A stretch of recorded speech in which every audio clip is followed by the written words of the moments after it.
এটা কি আম? এটা হচ্ছে পুষা শ্রেষ্ঠা। পুষা শ্রেষ্ঠ অরুণিকা, তাই তো? অরুণিকা চমৎকার কালার। কালার তো একদম টমেটোর মতো হয়, টমেটো ফলনটাও প্রচুর। এই যে এরকম পোকাতে colour ধরে ছিল, এবং প্রচুর ধরে। প্রচুর ধরে, তবে এর ফুড ফ্লাই এটা নেই না, আচ্ছা, এবং এটাও তো লেট ভ্যারাইটি।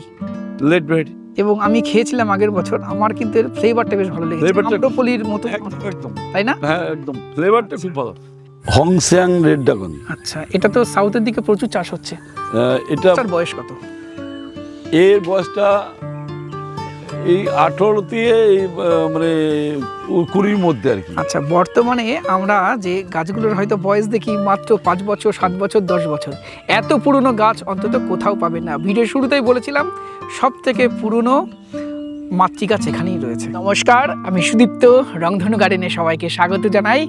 এবং বর্তমানে রয়েছি একটা আমের স্বর্গ রাজ্যের মধ্যে, যেখানে প্রচুর ধরনের আম রয়েছে। কালারিং আম যেগুলো যেমন রয়েছে, তেমনি দেশীয় হাইব্রিডগুলো তো রয়েছে, বিদেশি আমের প্রচুর কালেকশন রয়েছে। এবং এই নার্সারিতে king of Chakapat, Miyazaki, banana mango এগুলোর অন্তত 20 বছরের মাতৃ গাছ রয়েছে।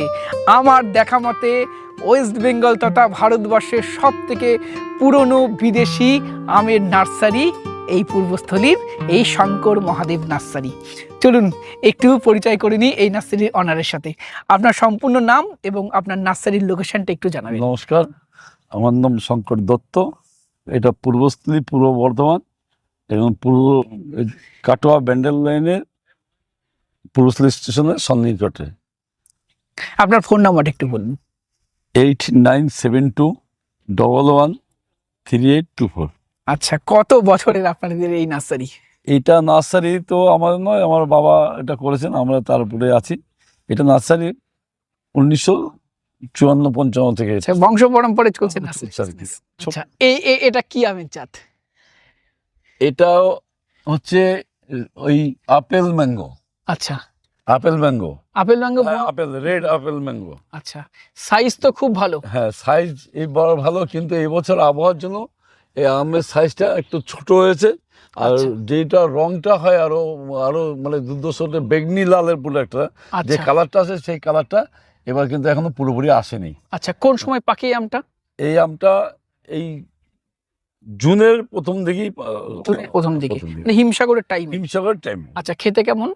আমটা খেতে আমাদের যে দেশীয় যে হিমসাগর ল্যাংড়া তার ওইরকম অত মিষ্টি নয়, মিষ্টিটা একটু কম, আচ্ছা, কিন্তু আমটা একটু মানে শক্ত ধরনের। মানে কিপিং কোয়ালিটি বেশ ভালো। একে কেটে খেলে আর কি, ছুরি দিয়ে কেটে খেলে মানে খেতে খুব ভালো। আচ্ছা, এবার এই নার্সারির একটা সেরা সেরা ভ্যারাইটি দেখাবো, একটু এগিয়ে এসো। এটা কি আম? এটাকে বলা হয়, এটা বিভিন্ন ধরনের, এটা হচ্ছে আমরা এটা হচ্ছে বলছি ব্যানানা কিং আর কি। আচ্ছা, যে- ব্যানানা কিং বলছেন? হ্যাঁ, ব্যানানা কিং, কিন্তু আমটা এবছর মানে আবহাওয়ার জন্য বা কোনো কারণে ছোট হয়েছে, খুবই ছোট আচ্ছা। হয়েছে। এই আমটা এই জাতীয় আম অনেকগুলো আছে, কিন্তু এর একটা বৈশিষ্ট্য হচ্ছে এর উপরে একটা লাল একটা গোলাপি আভা এসে যায়। আচ্ছা, এই আমের উপরে? এই আমের উপরে, এবং আমটা সাইজটা এই আছে এখন ধরুন এখানে মোটামুটি প্রায় কাছাকাছি 6 ইঞ্চি উপরে, কিন্তু আচ্ছা, এটা আরো বড় হয়? আরো বড় হয়, প্রায় 8 থেকে 9 ইঞ্চি সাইজ এসে যায়। আচ্ছা, নর্মাল যে ব্যানানা ম্যাঙ্গো তার থেকে সাইজ বড়? সাইজটা বড়। আচ্ছা, এই এটা আমের দেখতে একই রকম, কিন্তু সাইজটা বড় এবং রংটা এর একটা লাল একটা সুন্দর একটা রং কালার আছে। আচ্ছা, খেতে কেমন? খেতে ভালো। খেতে ভালো বললে যদি আমাদের দেশীয় আম বলা যে ল্যাংড়া হিমসাগর যে মিষ্টি, মানে ততদিক মিষ্টি নয়, কিন্তু মোটামুটি খেতে ভালো। এবং সবচেয়ে বৈশিষ্ট্য হচ্ছে এর ফুড ফ্লাই যেটা, হ্যাঁ, এর একে অ্যাটাকটা কম করতে পারে। কম করতে পারে। হ্যাঁ, আচ্ছা, গাছের বয়স আমটা কত? খুব ব্যবসায়ী হিসাবে আমটা তাহলে ভালো। বাণিজ্যিক ভাবে বলবেন এটা বাণিজ্যিক- চাষ করতে? প্রচুর ফলন হয়, প্রচুর ফলন হয়। হ্যাঁ, প্রতি বছর তো ধরে? প্রতি বছর, আচ্ছা, প্রত্যেক বছর প্রতি ফলন হয়। আমটা ধরুন পাকবে আপনার এই জুনের প্রথম সপ্তাহে। প্রথম সপ্তাহে। আচ্ছা, আমের এই গাছটার বয়স কত?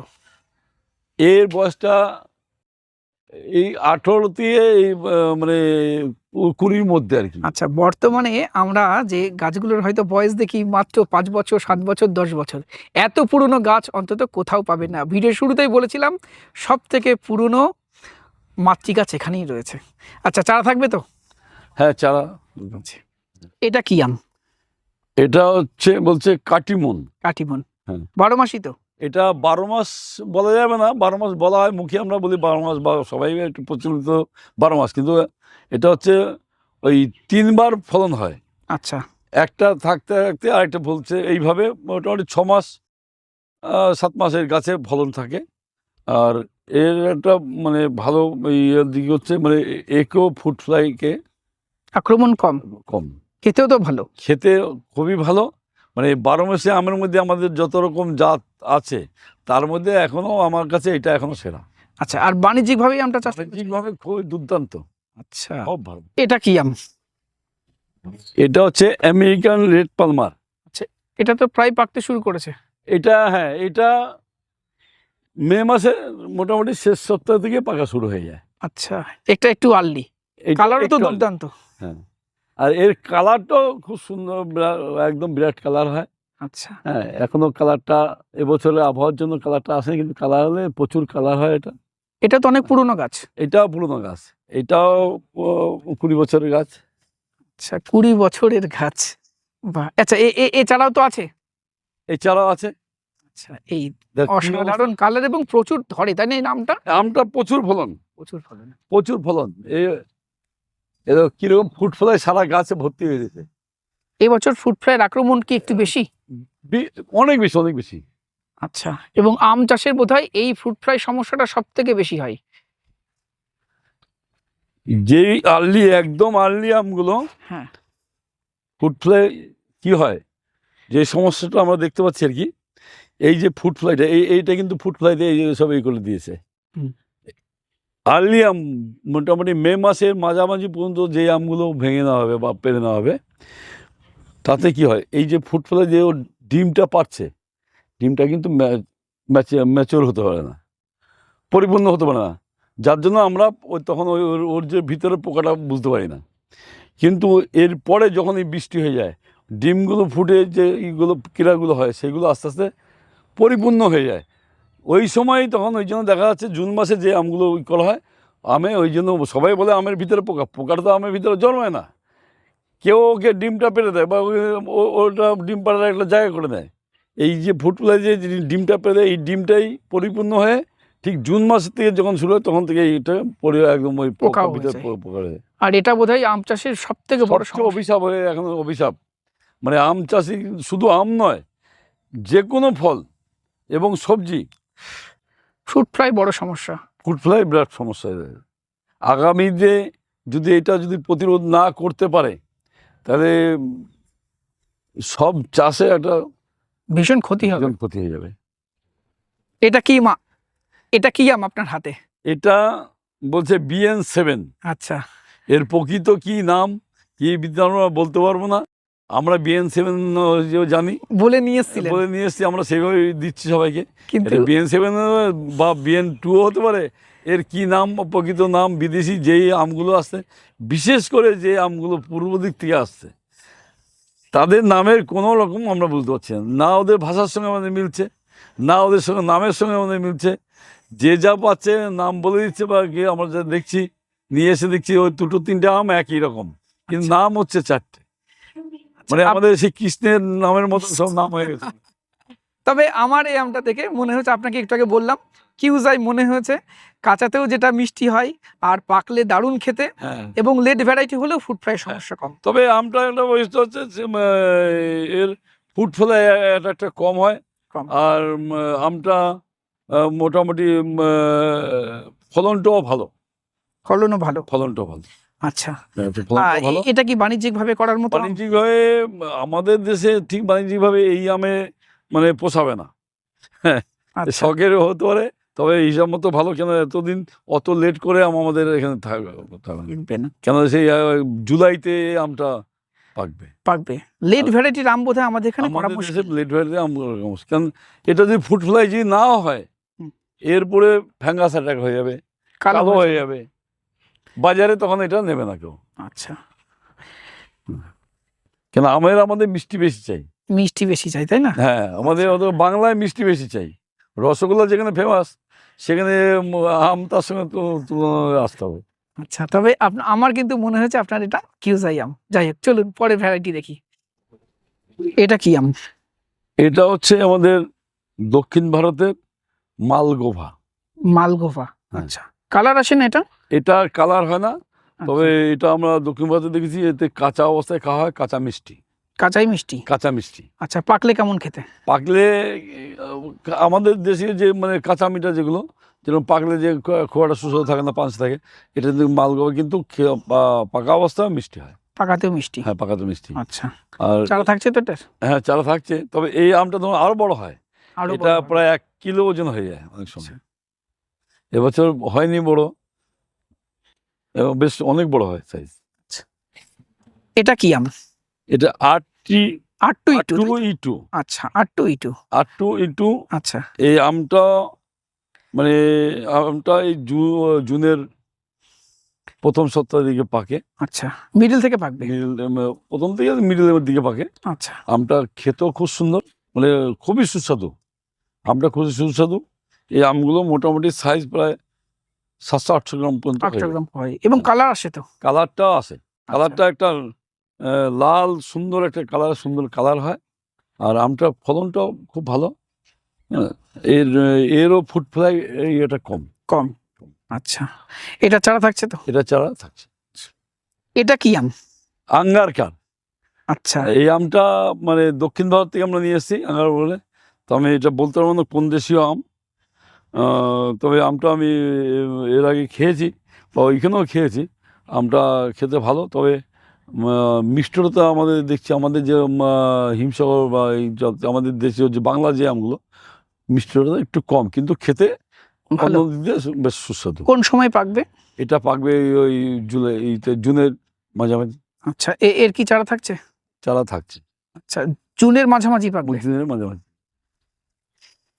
এটা অম্বিকা, তাই তো? অম্বিকা। আচ্ছা, কেমন খেতে এটা? অম্বিকা খেতে ভালো, হ্যাঁ, এই যে কিন্তু পুরো একটা আছে। অনেকটাই লেট। আচ্ছা, এই জন্য কি একটু অপছন্দ? এইটা মানে আমাদের অপছন্দ বলতে, লেট অবস্থায় গাছে রাখলে ফুড ফ্লাইটের একটা বেশি হয়। আচ্ছা, এই জন্য রেখে কি করবো। আচ্ছা, খেতে তো খুব সুন্দর, খেতে সুন্দর, সাইজটাও খুব সুন্দর, সুন্দর, কালারও সুন্দর, তাই না? সব সুন্দর। আচ্ছা, এই এর পাশেই আমরা বোধহয় অরুণিকাকেও দেখছি। হ্যাঁ, এই যে হ্যাঁ, এইটা অরুণিকা। অরুণিকা, হুম। এটাকে খেতে কেমন? অরুণিকা দুটো আমি খেতে ভালো, আচ্ছা, দুটো আমি ভালো, কিন্তু ওই সমস্যা, তবে অরুণিকা একটু আর্লি, মানে আর্লি বলতে এর থেকে 10-15 দিন আগে। 10 দিন আর কি। আচ্ছা, অরুণিকা তো খুব মিষ্টি আম। মিষ্টি আম, আচ্ছা, সাইজটা একটু ছোট, তাই না? সাইজটা ছোট, টমেটো মতো হয়, আর ওইরকম লাল হয়ে যায়, দেখতে ভালো, ফলনটাও প্রচুর হয়। এবং ছাদে করা যাবে তো এই সাথে আমটা। করা যাবে একদম। ছোট গাছ হয়। হ্যাঁ, হ্যাঁ, অম্বিকাও তাই। আচ্ছা, দুটোরই চারা থাকছে তো? হ্যাঁ, হ্যাঁ, চারা থাকছে। তাহলে মানুষকে সাজেস্ট করবেন দুটো আমি লাগাতে? হ্যাঁ, হ্যাঁ, এটা কি সেই ভেরিগেটেড ম্যাঙ্গো? Variegated mango. আচ্ছা, এ কেমন খেতে এটা? খেতে যে খুব একটা বিরাট সুস্বাদু কিছু না, তবে আচ্ছা, এতে এটা সব দেখার আছে। জন্য, তাই না? হ্যাঁ, কিন্তু আরো সুন্দর হয়, মানে সবুজ তার সঙ্গে সাদা একটা কম্বিনেশন দেখতে খুব সুন্দর। দেখতে খুব সুন্দর হয়। আচ্ছা, ফলন কেমন হয় এটার?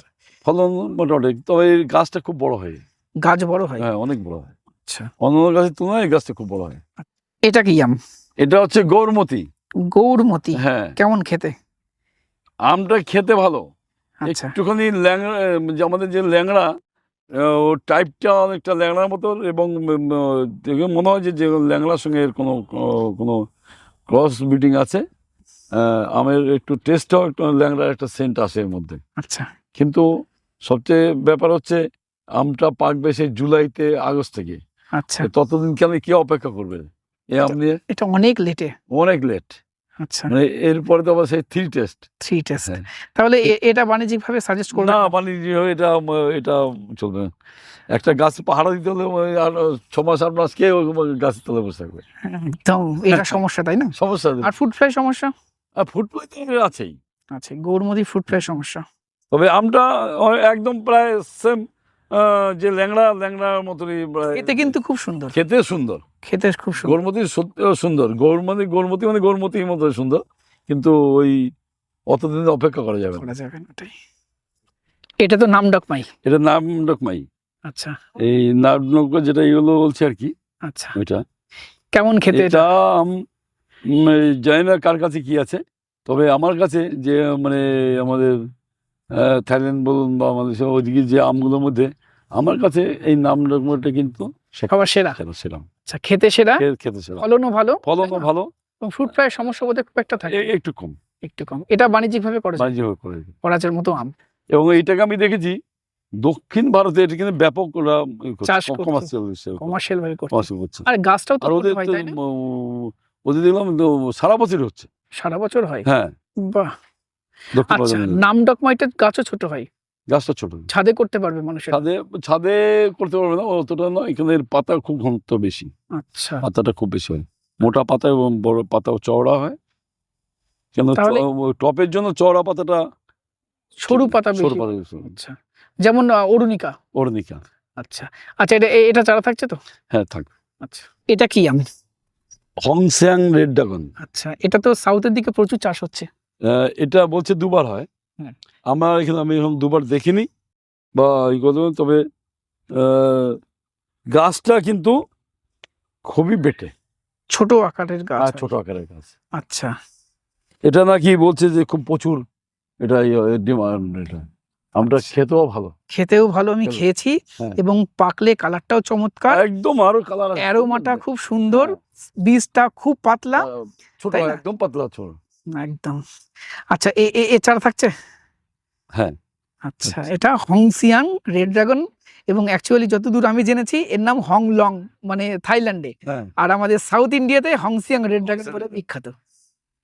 এ বিভিন্ন নাম, আমরা এখন নাম সঠিক বলতে পারবো না কাউকে। আর আমি যতদূর আম সম্বন্ধে স্টাডি করতে গিয়ে দেখেছি, এই ইস্ট এশিয়া থেকে যে আমগুলো আসে সেইগুলোরই নামের কনফিউশন তৈরি হয়ে যায়, কারণ ভাষা আলাদা। ভাষার জন্য, ভাষার জন্য, একমাত্র ভাষার জন্যই সমস্যা হয়। ওদের সে কি ভাষা, সে চায়না ভাষার সঙ্গে মিলে যাবে।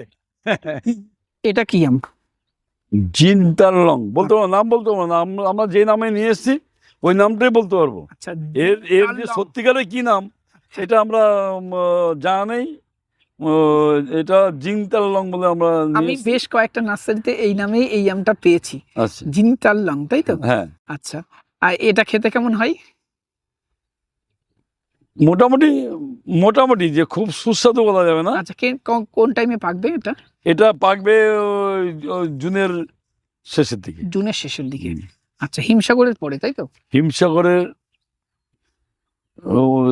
তো মে মাসেই প্রায় উঠতে শুরু শেষ চললো। আচ্ছা, জুনের সময় মোটামুটি হিমসাগরের অনেক পরে। এটা কি আম? হাড়ি ভাঙা, তাই তো? এটা তো লেট ভ্যারাইটি। এটাও লেট ভ্যারাইটি। আচ্ছা, এবং বাংলাদেশে অনেক পপুলার আম, কিন্তু এর গাছের বৈশিষ্ট্য মানে প্রচুর পাতা চওড়া, গাছটাও ছড়িয়ে অনেকটা। আচ্ছা, গাছ বড় হয়? গাছটা মোটামুটি বড়ই হয়, হিমসাগরের মতন বড় হবে, মতনই বড় হয়। আচ্ছা, খেতে সুস্বাদু আম তো অবশ্যই সুস্বাদু। আচ্ছা, তবে এরও মানে ফ্রুট ফ্লাই আছে, সমস্যা আছে। সমস্যা। এটা কি আম? বাড়ি 13। কালারটা তো খুব দুর্ধর্ষ, কিন্তু ওর আমের সাইজেও পছন্দ। আচ্ছা, খুব ছোট, তাই না? খুবই ছোট। আচ্ছা, রং দেখলে সত্যি মানে দারুণ, এত সুন্দর। আর আমটা ফলনটাও প্রচুর, এই যে ধরে এবং প্রচুর ধরে। তবে এর ফ্রুট ফ্লাই এটা নেই না। আচ্ছা, এবং এটাও তো লেট ভ্যারাইটি। এবং আমি খেয়েছিলাম আগের বছর, আমার কিন্তু এর ফ্লেভারটা বেশ ভালো লেগেছে, আম্রপলির মতো। একদম, তাই না? হ্যাঁ, একদম ফ্লেভারটা খুব ভালো, সব ভালো, কিন্তু বাচ্চারাও পছন্দ করবে না ছোট, একটু সাইজ বড় দরকার, বড় হলে ঠিক ছিল। কিন্তু আমটা খুবই ভালো, সব দিক দিয়ে ভালো, ওর গুণাগুণ সবই ভালো, কিন্তু সাইজটা একটু ছোট। এটা তোতাপুরি আম, তাই? এটা তোতাপুরি। আচ্ছা, সাউথের একটি আম। সাউথের আম। তোতাপুরির দুটো জাত আছে, একটা একটু ছোট হয়, একটা অনেকটা বড় হয়। আচ্ছা, এটা ছোট জাত, যেটা ছোটটা হয় আর কি, আরেকটা হয় বেশ বড়, তার সাইজটা অনেক বড় হয়। এটা তো আমি দেখেছি দক্ষিণ ভারতে কাঁচাতে খাই। হ্যাঁ, কাঁচাতে খায়। আচ্ছা, পাকলে কেমন খেতে লাগে? খুব সুস্বাদু নয়। আচ্ছা, খুব একটা সুস্বাদু নয়, কাঁচা অবস্থাতেই খায় এটা বেশি। আচ্ছা, তবে আমাদের এখানে ওই কাঁচা আম বিক্রির জন্য বাণিজ্যিকভাবে ভালো। আচ্ছা, তো এটা তোতাপুরি, তাই তো? তোতাপুরি। এটা অরুণিকা, তাই তো? অরুণিকা, চমৎকার কালার, কালার তো একদম টমেটোর মতো হয়। টমেটোর মতন কালার। এই যে নিচেও ধরেছেন, নিচের গুলোও খুব সুন্দর কালার এসছে। এ তো শুধু একটু ছায়া পড়ছে বলে তাই, এই যদি পুরোটা খোলা থাকে হ্যাঁ, একবারে মনে হয় যেন টমেটো ঝুলে আছে একদম। দারুণ হয় তাই না? হ্যাঁ, এটাও ভালো, ও অম্বিকাটাও ভালো, খেতে দুটোই দুর্দান্ত। দুটোই দুর্দান্ত, দুটো আমি ভালো। এবার আপনাদেরকে দেখাবো আমার খাওয়া সেরা আমগুলোর মধ্যে একটা, এটা মোহিনী, তাই তো? মোহিনী। আচ্ছা, এটা সম্বন্ধে একটু জানতে চাইবো, বলুন এটা সম্বন্ধে একটু এটা আমাদেরকে বলুন। মোহিনী মানে আমি আর কি বলবো, এটা যারা এর মানে আস্বাদন নিয়েছে বা খেয়েছে যারা, তারাই বলতে পারবে যে এটা সম্বন্ধে কি। মানে এখন পর্যন্ত কোনো কে যা এই আমটাকে খেয়েছে কেউ বলতে পারেনি যে আমটা কোনো খারাপ দিক আছে বা কিছু। সবাইটাই দেখা যাচ্ছে যে এর যা আমের গুণ থাকা উচিত সবের এর মধ্যে মধ্যে সবটাই এর। প্রথমত বলি, মিষ্টতা খুব ভালো, কড়া মিষ্টি স্বাদের আম, ফাইবার থাকে না, ফ্লেভার অতুলনীয় সুন্দর, বীজটা খুব পাতলা এবং টাইট আম, টাইটাম। তাই না? হ্যাঁ। আমি এই আমটাকে হিমসাগরের সমতুল্য একটা আম বলি। হয়তো বাঙালিরা প্রত্যেকেরই সব থেকে প্রিয় আম হিমসাগর, হিমসাগর আমি সেই লেভেলের আম এটাকে রাখি। একদম এই আমটা এবং ছোটতেই ধরে, ছোটতেই ধরে এবং গাছটা বেটে রেগুলার হয়। তো রেগুলার হিমসাগর যেমন রেগুলার হয় না, এটা কিন্তু রেগুলার হয়, এবং সাইজটাও ভালো, সাইজটা ভালো হয়। 250 গ্রাম, না এটা দেখাচ্ছে আমার 350 গ্রাম, 350 গ্রাম। হয়। আচ্ছা, এই যে অনেক ভিতরে ভিতরে প্রচুর আম ধরে রয়েছে, এই যে সারা গাছে এরকম আম, এবং গাছটা কিন্তু বেশি বড় না, ফলনও প্রচুর হয়, ফলনও প্রচুর প্রচুর হয়, প্রচুর। ফলনটা প্রচুর হয়। এবং আপনাদেরকে বলবো, পারলে একটা মোহিনী আম অবশ্যই সংগ্রহ করবেন। আচ্ছা, এটা ছাদেও করা যাবে তো? ছাদও করা যাবে, ছোট হয় গাছ। হ্যাঁ। শঙ্কর মহাদেব নার্সারির এখনও প্রচুর আমের কালেকশন রয়েছে, সব এক ভিডিওতে আমরা দেখাতে পারলাম না। সেকেন্ড পার্টির ভিডিওতে প্রচুর আম আপনাদের সামনে তুলে ধরার চেষ্টা করব। ইন্ডিয়ান হাইব্রিড এবং বিদেশি আমের প্রচুর কালেকশন সেকেন্ড পার্টির ভিডিওতেও থাকবে। আজকের প্রতিবেদন আপনাদের কেমন লাগলো কমেন্ট করে জানাবেন। ভিডিওটি ভালো লাগলে লাইক করবেন, নতুন হলে চ্যানেলটি সাবস্ক্রাইব করে রংধনু গার্ডেনের সাথে থাকবেন। সুস্থ থাকবেন, ভালো থাকবেন এবং অবশ্যই সেকেন্ড পার্টটা দেখবেন।